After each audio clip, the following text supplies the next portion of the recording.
We'll talk about United. Wow. Yeah. You've got Fulham tomorrow. Yeah. Harry Wilson FC. Yeah. How are you feeling about that game? Weird, to be honest, because It's got like, to throttle him. we've seen this before with United where they turn up against the bigger sides and they can get up for it. I do think those two particular games were a bit different because I think we were more the protagonists in those wins than we have been in the past. In the past, we have been very standoffish, wait for counter-attacks. I think we weren't exactly that in either of those games. But Fulham are in good form at the moment. They're actually 7th. They're doing quite well at the moment. Okay, Yeah. right, back to United. Yeah, like I was saying, I do think those two games in particular were a bit different. I don't think we can compare them to two games in the past.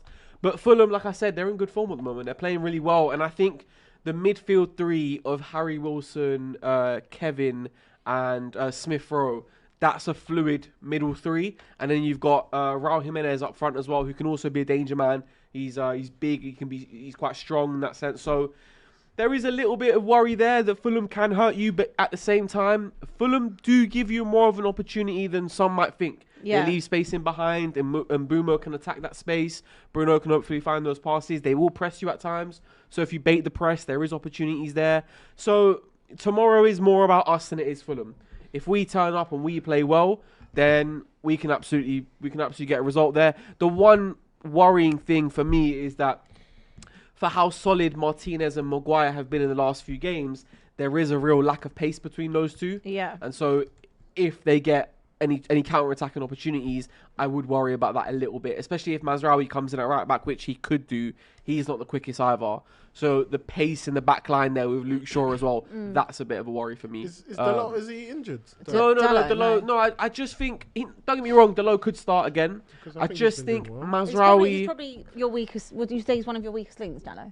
Yes, he is. He's so weird. He does a lot right, but he does weird things wrong. He does the basics wrong so many times. And also, Mazraoui is the better player, the better right back. Yeah. So if you want a better chance of getting into Europe, you want him firing on all cylinders. Because I think before Ruben Amorim came in, when we were playing a four at the back, he was really good at right back. Yeah. And then when Ruben Amorim came in, he had to be right-sided centre back. I still think he was fine, but he wasn't quite as good. So, yeah, pace in the back line is a bit of a worry, but if we turn up, we should be able to. We have enough there to get a result, especially with Bruno on form and Bumo on form. Yeah, but Fulham are a good side. They're 7th right now. They're a decent side. I think one thing that you guys need for Man United is obviously that consistency, and especially in that back line. As much as I hate to say it, like Maguire played well last week alongside Martinez and Shaw. So I think if you start tinkering with that back line, you're going to lose that kind of cohesion. But I've got it. In my opinion, I feel like Man United will get a result tomorrow, even though Fulham will test them. I feel like Carrick's got that winning formula with him now, and I think like the players, they trust him as well, and how he runs his tactics and how he sets up the team. So yeah, I do feel like Man United, not they're not going to have a problem, but I feel like they've got far more superior players and they'll turn up. But tomorrow is the big test for them. Yeah. Because winning formula, I think, and is keeping it going. pushing it a little bit. I mean, it's a couple of games. Let's be honest. Before that, they got slumped by they Brighton. they couldn't drew to string- Burnley. they couldn't string two games No, but what I'm But saying this is is a different version of Manchester United. different version, but we haven't seen that yet. So new manager bounce, number one, And they've and been number underdogs in the two. last 2 games. Number two, yeah, every player can get fired up for a Manchester derby. Every player can get fired up to go and play top of the league Arsenal.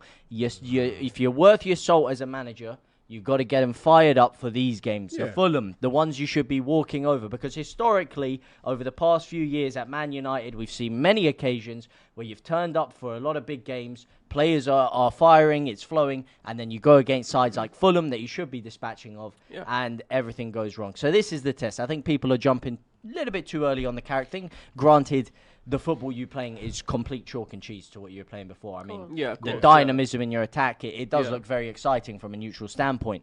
However, this is the test here. Fulham, Spurs, West Ham, Everton. games you should be winning. Teams use historically This don't do is that well when against of late. yeah. And so this is when I'm going to judge him. I think it's a bit too soon to be saying winning formula. No, Yeah, look, you can trippy only, reds. Historically, they would lose to Man City. yeah, Historically, they would lose to Arsenal. You have to give true. credit. Over the Hold past 5 on, years, hang we have- on, Hold on, hang hold on, on. hang The on, last hang time on, we won at the hang on. Emirates was 2017. Exactly. That's what I'm Hold saying. on a minute. Lingard was- You It's have not to, a new manager bounce. It's exactly. more to that. You have to give them credit. You have to give Michael Carrick credit for the way it's his He's galvanised. your character. Yeah, but no, but you have to give him credit for the way that he's Yeah, of galvanised. course. And obviously, it is easier to galvanise for a City game or it is for an Arsenal game. Of course, this is where we're going to see how much better they are. But you have to give them credit. Like I don't think you should downplay those victories. Like look, not many teams beat Zeta. Not many teams go to the Emirates and get results. that's So back to back. yeah, you have to give him that. Let's see if he can do it in these type of fixtures that you would expect United to not be the underdogs in. It's a real shame, obviously, with Dorgu. Yeah, how, real shame. how long was it? 10 weeks. 10 weeks, but Wow. but I think it's The close freedom enough to he the was end of the playing season with. because He was I doing just think Really well. it's a hamstring injury. He's such an explosive player, aggressive player in that sense, really physical. We And I hadn't just really think- seen that side of him either, other than the last couple No, of games too much. No, I think, yeah, you know what? The difference for me with these last two games compared to what we saw under Ruben Amorim was under Ruben Amorim, left wing back, he was touch tight, like really out wide. He couldn't really get anything going there because if you get him 1v1 there, he's not going to take on a man and beat him 1v1. He's not quite got that technical ability. But if you get him in areas where he can combine with other players, like we saw for the Bruno goal, and don't get me wrong, the goal in itself was freakish in some senses. It was a wonderful Yes. goal. It was.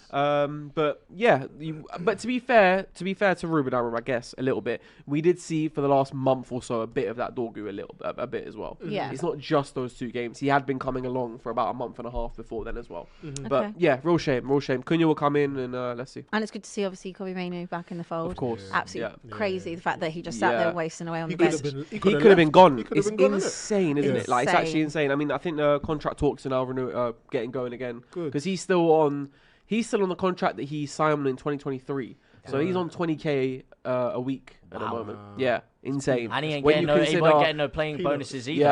like Well, your wages, he isn't it? could be. I I wait, know, but I was like- gonna No, I mean, I was back gonna he say, ain't wasn't mine. playing, so he was Oh, getting playing. bonus. Sorry, Yeah, yeah, playing. Yeah, but when you consider like Agate's on 120, for example. Oh, it's insane. Like It's insane Xerxes behaviour. on 110. Do you know what I But mean? then surely that comes from the board. Why has the board not offered him a new contract? Well, they have done. They could. So between the time of 2023 when he first signed Ten Hag and doing well, there was negotiations during that time. They couldn't find a middle ground. I think they didn't quite reach the expectations that Kobe's camp had. Right. And then when Ruben Amorim came in, everything kind of halted because he wasn't playing football, and you're not going to sign a new contract if you're not playing football. So Ruben Amorim in that 14 months really stopped. He didn't stop the contract talks, but him not playing Kobe Mainoo meant that there was no contract talks on the table anymore, which is now they've kind of started back up again, and I expect that to be resolved pretty soon. I Okay. reckon. All right. What's your prediction for that one then? I will back the boys, and I'll go 3-1 United. Okay, you guys. What do I you think? said 3-1 as 3-1? well. Yeah. I'll go 1-1. I cannot remember. I cannot remember what I said on our show, so I will go. 2-1 safe. So yeah, just stick with that. I can never remember. We should actually start writing these down because I can never remember. All right, another look at another game tomorrow.